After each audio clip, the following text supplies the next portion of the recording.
എന്നെ ആലോചിച്ചിരിക്കണേ? ഞാൻ നമ്മുടെ മോളുടെ കാര്യം ആലോചിച്ചതാ. ഈ സമയത്ത് വേറൊരു കാര്യം ആലോചിക്കില്ല, സന്തോഷമായിട്ടിരിക്കുക.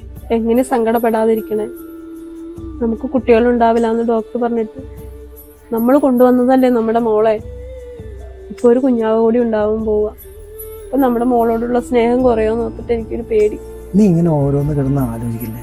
നമ്മൾ ആ മോളെ കൊന്നിട്ട് നമ്മൾ അതിന് എന്തെങ്കിലും കുറവ് വരുത്തിയിട്ടുണ്ടോ? നമ്മുടെ മോളെ കൊണ്ട് തന്നെയല്ല നമ്മൾ വളർത്തണേ. ഓരോ വാർത്തകൾ കേൾക്കുമ്പോ പേടിയാവാം. ഞാൻ അതുപോലെ ഒരു അമ്മയാവോന്ന് ഓർത്ത് ഒരു കുഞ്ഞാവോടി വരുമ്പം എന്റെ മനസ്സ് മാറുമെന്ന് എനിക്ക് അത് ഓർത്തിട്ടാ പേടി. അതിന് പേടിക്കണ്ട. നിന്റെ മനസ്സിൽ നന്മ ഉള്ളതുകൊണ്ടാണ് നിനക്ക് ചിന്തിക്കാൻ പറ്റണേ.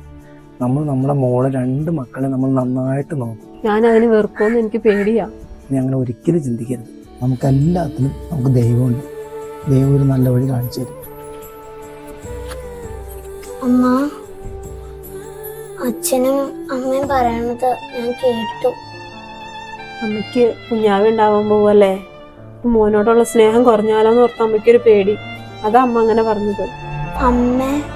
അമ്മയ്ക്ക് അറിയാമോ, അവിടെ എന്നും രാവിലെ പ്രാർത്ഥനയുണ്ട്. അപ്പൊ അവിടുത്തെ മദർ പറയും, നിങ്ങൾ ആരും അനാഥ കുട്ടികളല്ല, ദൈവത്തിന്റെ മക്കളാണ്. അമ്മയ്ക്ക് പേടിയാ. അമ്മ പേടിക്കണ്ട. ഇനി അമ്മയ്ക്ക് ഇങ്ങനെ തോന്നുവാണെങ്കിൽ എന്നെയും കൂടി വിട്ടോ. ഞാൻ വരാൻ നേരത്ത് അവിടെയുള്ള മദറിന്റെ അടുത്ത് പറഞ്ഞിട്ടാ വന്നേ, എനിക്ക് വേണ്ടി ഒരു ബെഡ് ഒഴിച്ച് വെക്കണേന്ന്.